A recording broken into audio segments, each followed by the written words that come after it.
Hello everyone, it's Maha. So I'm going to continue with Dark Times Tarot. This is going to be a video response to Elyse from Wild Moon Woman, and it's my last installment for the series on my channel here. So I've got a lot of things to cover and I'm just going to dive right in. So in the beginning phases of our discussions for this series, Elyse, Kasha, and I were talking about a section in the beginning of Thomas More's book Dark Nights of the Soul, where he says that instead of using clinical language that's typically used by modern psychology to describe feelings and the emotions that come up during the dark times, we can put those aside and draw upon our imagination to describe our story and what we are going through. So I put together some sentences from the beginning parts of his book that I thought were really beautiful, and I wanted to share them with you before I begin. So he says, everyone around you expects you to describe your experience in purely personal or medical terms. Consider this possibility. It would be better for you to find a good image, or tell a good story, or simply speak about your dark night with an eye toward the power and beauty of expression. The quality of your language is significant. In your dark night, try speaking in story and images. Resist the attempt to explain or defend.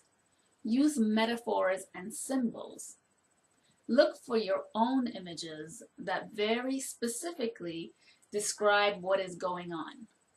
You have to learn how to sum up your experience in images that convey your personal truth. And so this time, being in the dark time, is a highly creative time, and we can draw upon that creative potential to create art, to make music, dance, sing, write poetry, make gardens, and we can use this time and draw upon the images and symbolism in tarot to describe what we are going through. And that's exactly what I've done here, and that's what we talked about in the beginning of our conversations, the three of us. To consciously choose cards and images from tarot or oracle cards that describe or paint an image of what we are feeling, of what is happening. So I'm going to show you the cards that I consciously chose some time ago when I was going through a dark time. And I've divided the cards in 3 sections. So the first section is how I was feeling immediately after that shock, that traumatic event happened. And then the second set of cards describes how I was feeling some time after, just some days and weeks after that experience. And then the third set of cards are cards I chose consciously for empowerment and inner strength. So I'm going to show you the cards in a moment. I'll switch the camera because it's going to be better lighting and show you the cards. And then when I come back, we're going to talk about some essential oils and some blends that I created during this time that I wanted to share with you that were very healing for me. And I also want to talk to you quickly about my experience with the Egyptian goddess Maat. So let's go ahead and get started. Okay, so the first card I have here is the Tower card, and this is from the Mary L. Tarot. And I chose this one particularly because there's all this red fire here. It's like the burning tower, and after that initial shock, I've really felt all these really intense emotional energies surrounding me. And I've chosen a few different Tower cards because I felt like I was going through a multitude of Tower moments. And so that one was initially how I was feeling, really, really intense emotions. And then here, this is from the Decadent Dreamer Tarot. And this one is quite dark, and there's all this water, all these waves going on down here. And I felt with this that I was experiencing really dark emotions, and all these waves down here, these crashing waves crashing to the tower, were kind of my emotional upheaval that I was experiencing. And then this is from the Fae Tarot. And I chose this one because this tower is floating, so it's torn from the bottom. And I was feeling this sense of groundlessness, like I was kind of floating in space, that I had lost my ground after this experience. And this is the Moon card from the Decadent Dreamer Tarot. And I love this Moon card. It's so mysterious. It has this really dark atmosphere. She's got this black veil covering her face, and it's floating down here. And I love that halo, that darkness in the background with the silhouette of her body. I was really feeling like I'm in the Moon card, especially this one, because I felt that I needed to retreat. And at the same time, I was feeling really alone and isolated in my experience. I was feeling confused. I was feeling a lot of depression, just waves of depression on and off. So I really felt that I was in that Moon card, specifically this one. And then this is the Nine of Swords from the Vanessa Tarot. And I chose this one because I really resonate with this image. She's sitting on her bed, and she just has her face. I just felt this. I really felt like the images of what had happened were just haunting me. And in my dreams, in the middle of the night, I would wake up kind of like, oh, I can't believe this happened to me. Like, why did this have to happen to me? And I chose this Nine of Swords because she has this eye cover that's very similar to one that I have, and then she has this long curly hair. So I just resonated with that image as myself. Okay, and then the next series of cards are what I felt, images describing what I felt immediately after. So I felt that I had hit rock bottom, really rock bottom. This is from the Enchanted Map Oracle deck by Colette Baron Reed. I really felt like there was just nothing else to do. I didn't know what I could do now. Really just like my path had come to a dead end almost. When you can see that here, there's a path leading to the bottom. And then this is also from the Enchanted Map, Deep Freeze. So I was, after the initial shock, I was feeling like suddenly everything is frozen in time. Suddenly I'm just in a kind of a liminal space where feeling kind of lost, feeling kind of not here, and not really knowing what to do next. Kind of stuck. Like Elyse was talking about in her video, Four of Cups, feeling like we're kind of in that Four of Cups, like just feeling stuck. This man here, he looks really bored. He has a really bored expression on his face, sitting at his desk and just kind of waiting for something to happen. And the three of us, Kasha, Elyse, and I, were feeling really almost just kind of like nothing is happening. Four of Cups, being kind of stuck. And I really like this image from the Margaret Peterson Four of Cups.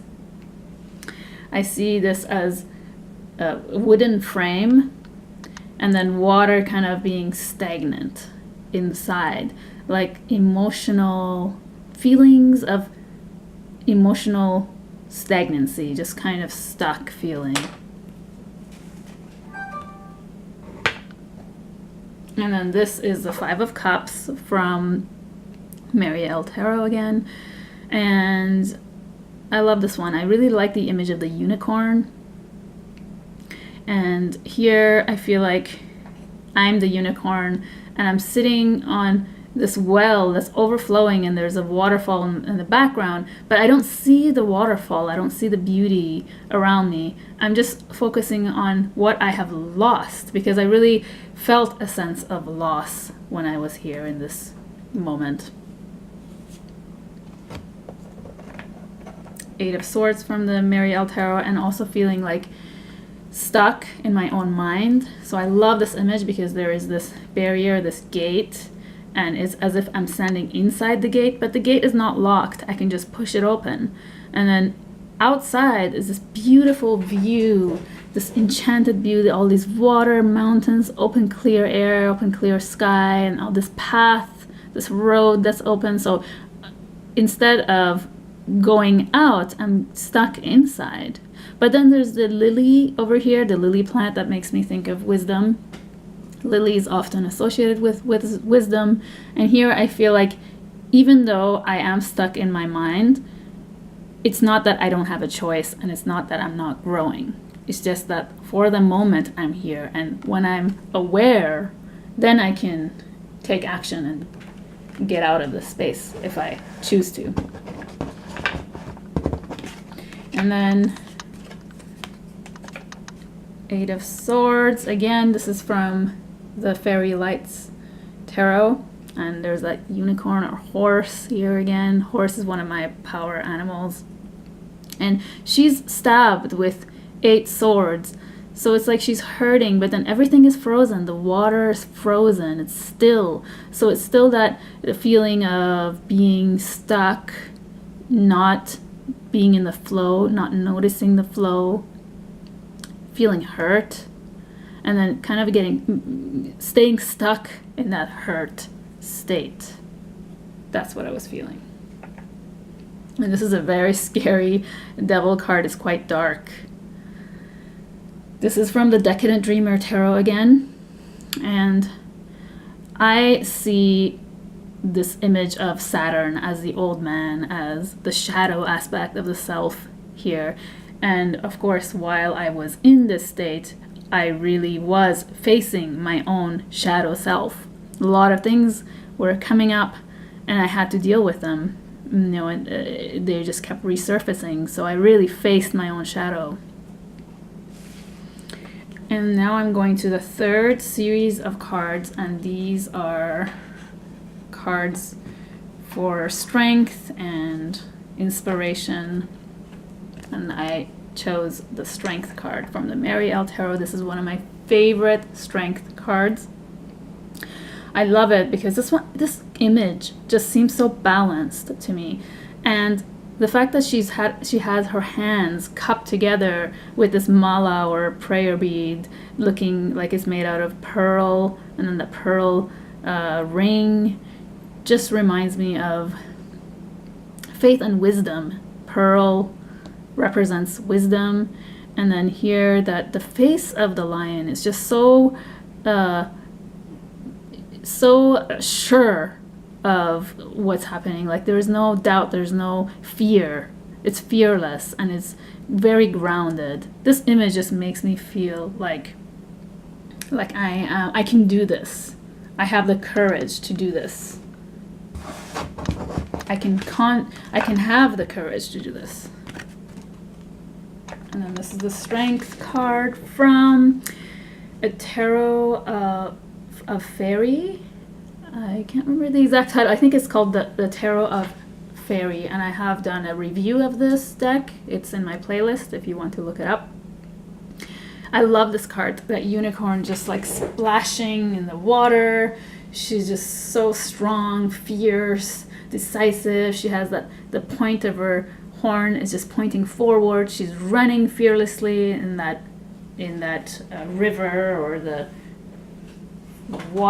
body of water. It could represent my emotions.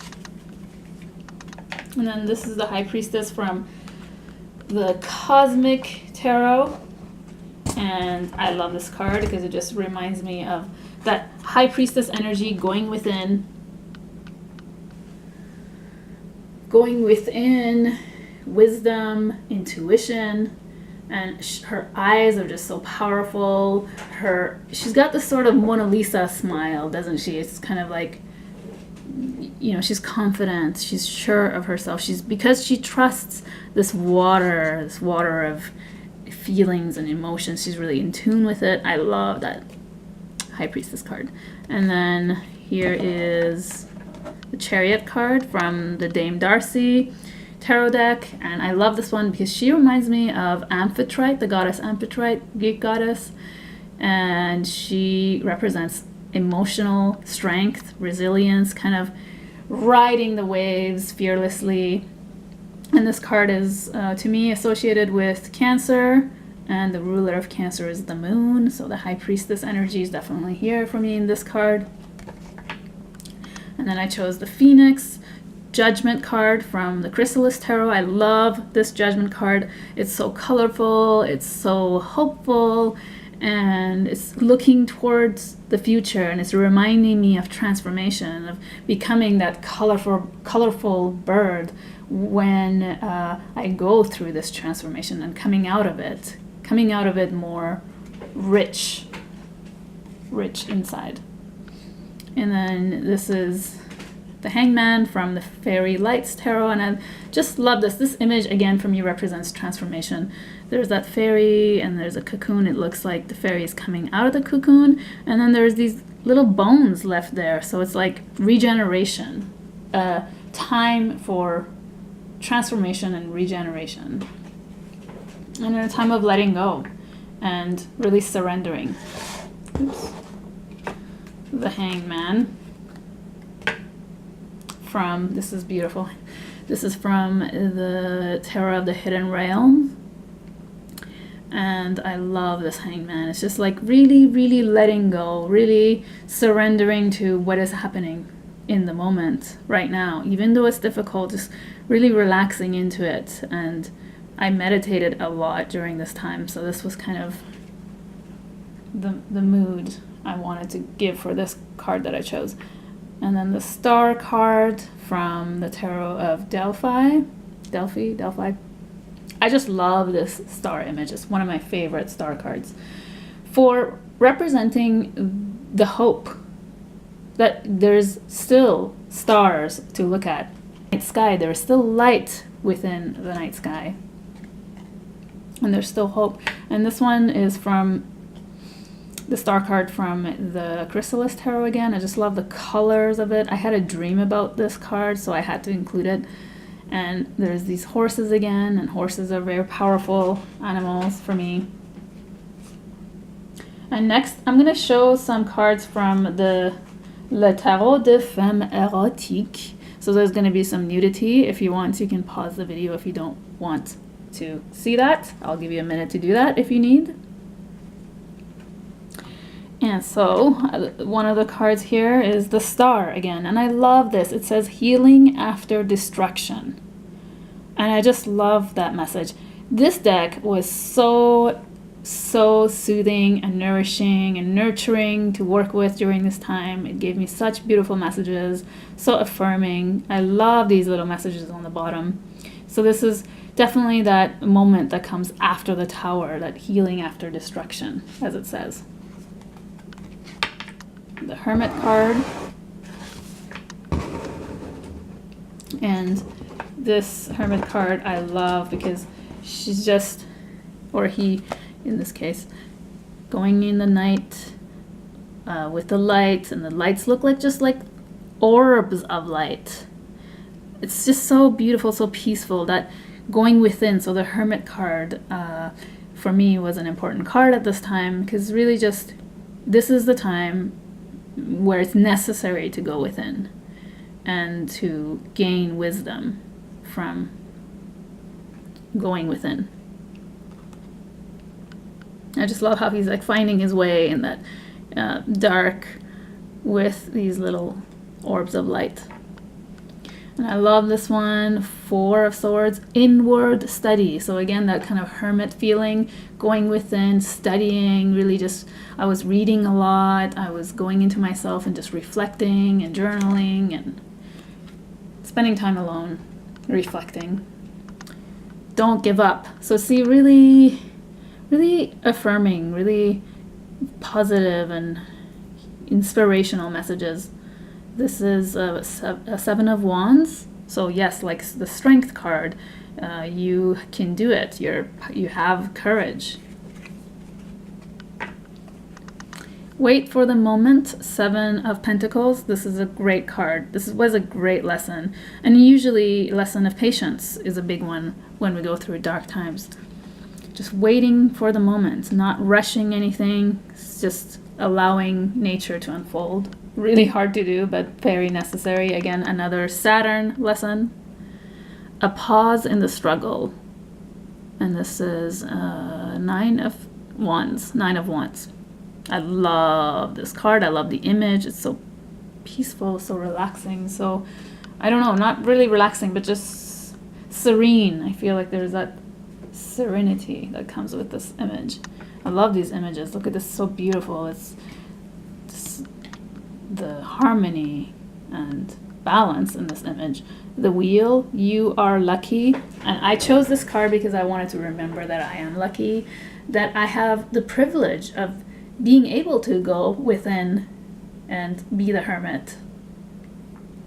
And also to remind me that my experience in the larger scheme of things, in the bigger picture, is just one experience out of all the experiences that I will have and during the course of my life. This is just one experience.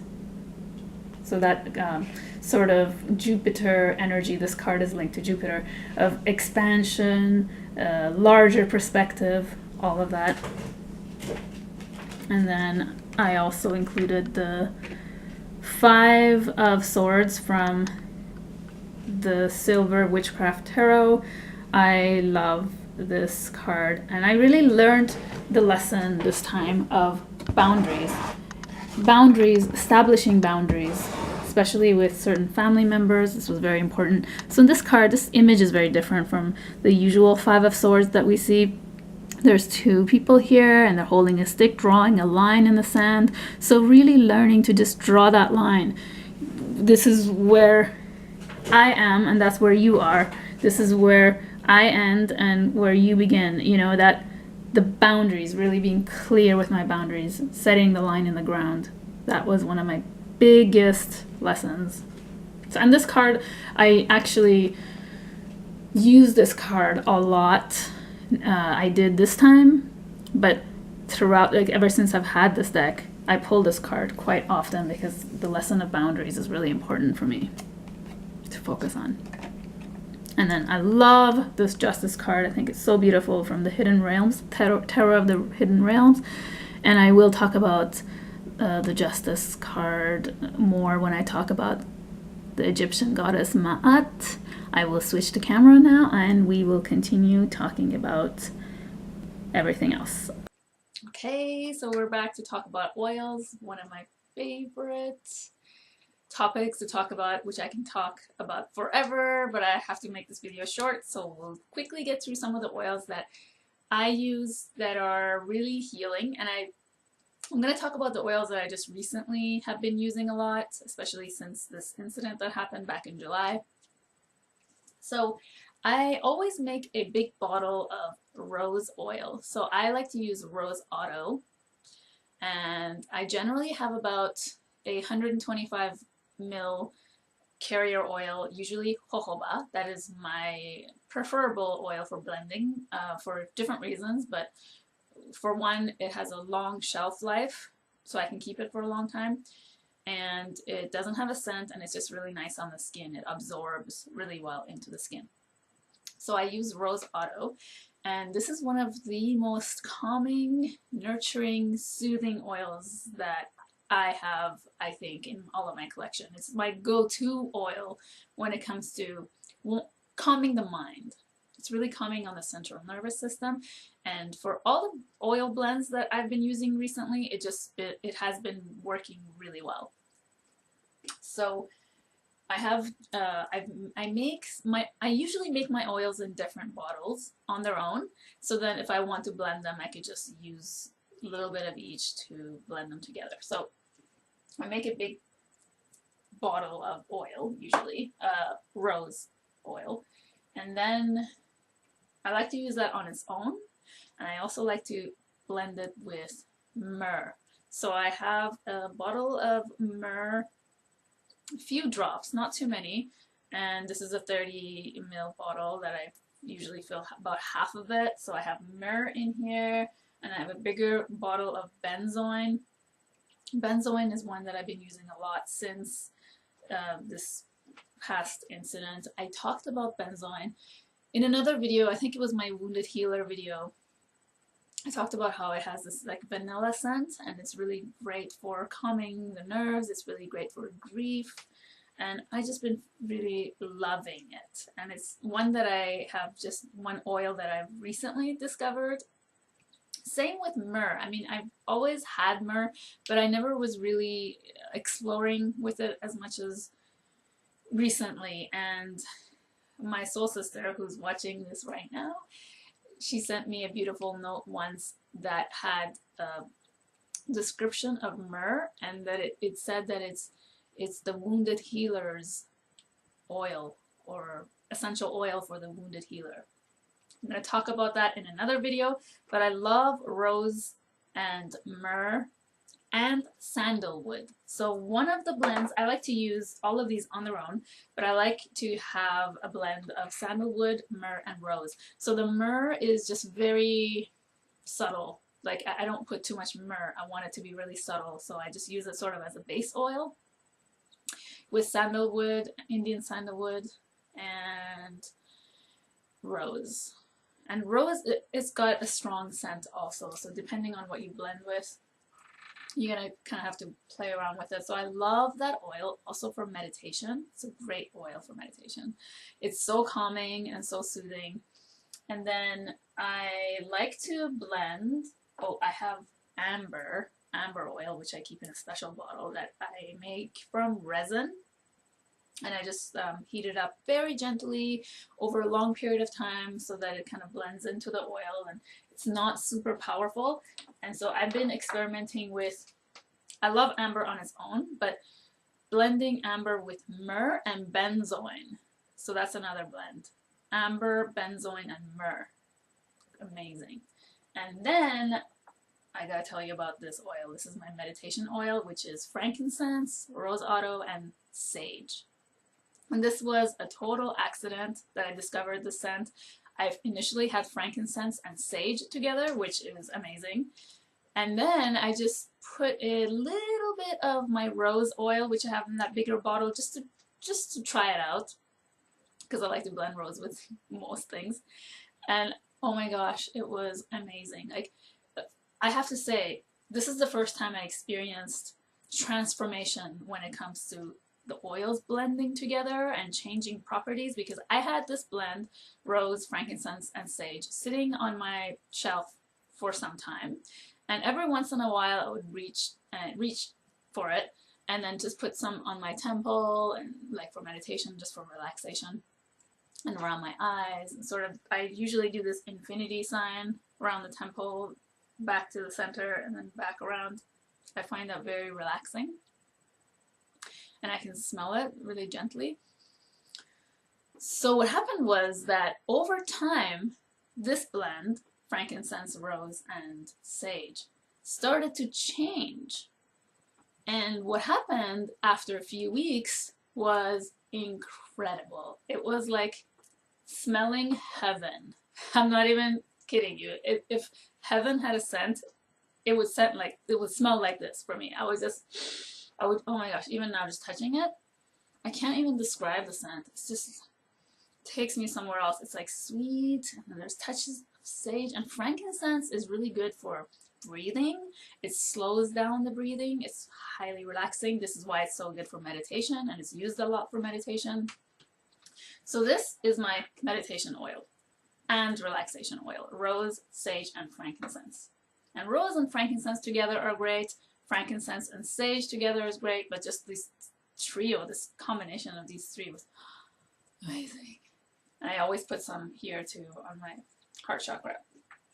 And what else do I use? Oh, I just created a blend a little while ago, I think just a couple of weeks ago. Amazing.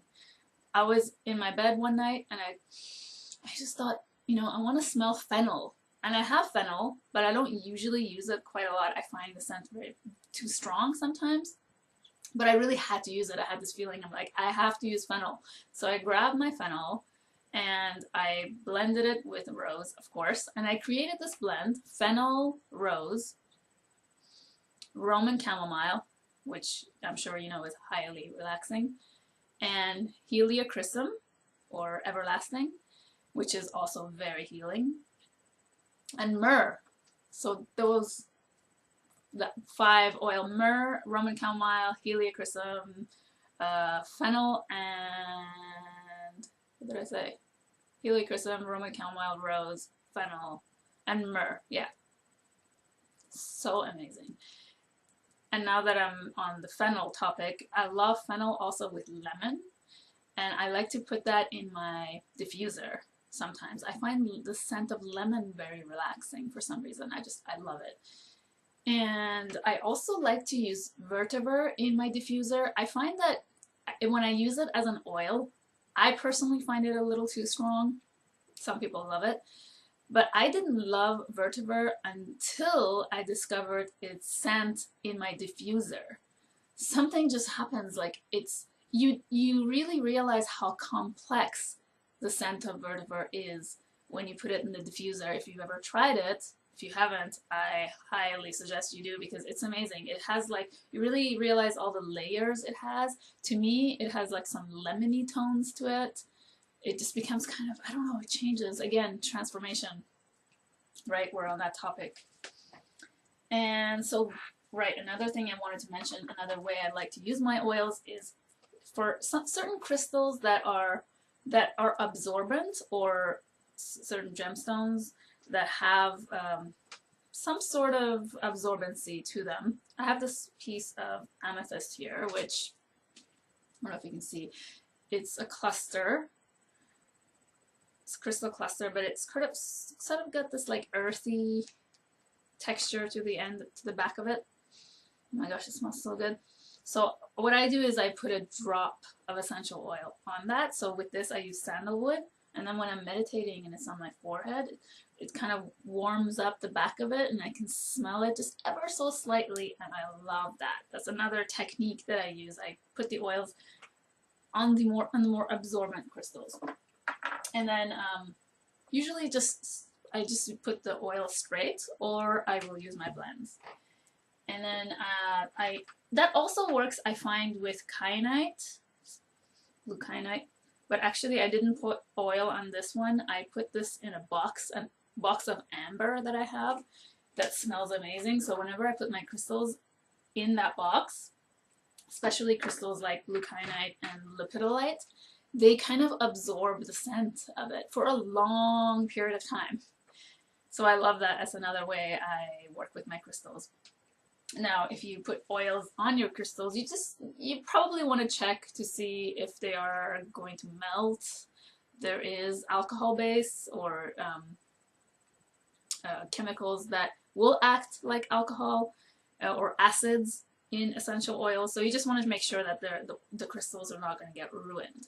For me, I haven't had that experience. And like I said, I put it on the back of my crystals when they're like the more earthy, absorbent textures. And then that's it. So that's all I'm going to share because I know I don't want this video to be super long. And now I want to talk to you about my experience quickly with the Egyptian goddess Maat. So what happened was during this time, one of the very first oracle decks that I used was the Goddess Oracle. It's one of my soul decks, and I drew the card Maat. Now the thing is, I've never really resonated with Egyptian mythology, Egyptian gods and goddesses, or anything like that. But I've always loved the concept of weighing a heart against the weight of the lightness of a feather. And so I was always really attracted to Maat. But when this card came up, I thought, you know, I had that the few seconds moment where I wanted to put the card back because I was thinking, I don't know, how does that relate to me right now? But usually when that urge comes that I want to, you know, draw another card, I usually stop myself and I think, why do I want to do that? Like, why did this card come up? Do I really want to put it back? I know Cassandra from First Light Mystics, she was talking about how she said something really beautiful, how she, when that happens, she doesn't put the card back and she reflects on it. But when you do it for yourself, sometimes you doubt yourself. And when you do it for clients, when it happens for clients, you don't really doubt yourself and you trust the card. But I'm learning that I need to just trust whatever card comes up, more so when I want to kind of control the situation, when I feel like I want a certain card to come up, and you know, when I'm actually looking for a certain specific answer, that's not always what I need to hear. So when this card came up, I thought, you know, how does this relate to me? So I just left it on my altar and I just left it sitting there for about a day.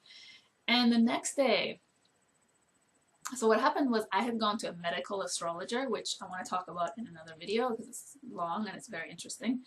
And the medical astrologer emailed me the next day. And he had asked me a question. He said, I don't really understand this, but does it make any sense? I'm getting, with such and such thing in your chart, I'm getting that there is issues of cheating, lying, fairness, justice, and truth. So I thought, oh my goodness, that was just so weird when that happened right after this card. And what was also happening is that in the next few days following that, I was talking to lawyers, I was filing a complaint against the person who was involved with what happened because there was personal injury, battery that happened from this incident. So I had to do some things that I haven't really done before, and I had to sort of stand up for myself in a very assertive way. And I had Maat backing me up, or at least that's how I felt. I felt that she was with me and she was backing me up, like, you know, everything's gonna be fine, justice is served, the truth will reveal itself, because I knew I was not at fault, even though the person I was dealing with is very aggressive, and you know, he wanted his way and he thought he was right and he didn't want to give me any right. But all the while I was thinking, I have Maat on my side, so too bad. You know, I really felt protected. I really felt safe. Like she was guiding me. She was my ally. So that's my story, my little story with Maat. And we are now to the end of this video and the end of this series. I just wanted to take a moment and to thank you so much for taking this time, for being here. And I'm so proud of you for making it to this far. You know, this kind of work is really hard, it's really deep. Not everybody wants to do this work, and not everybody does spend the time and energy to do this deep work. So I'm really proud of you for that.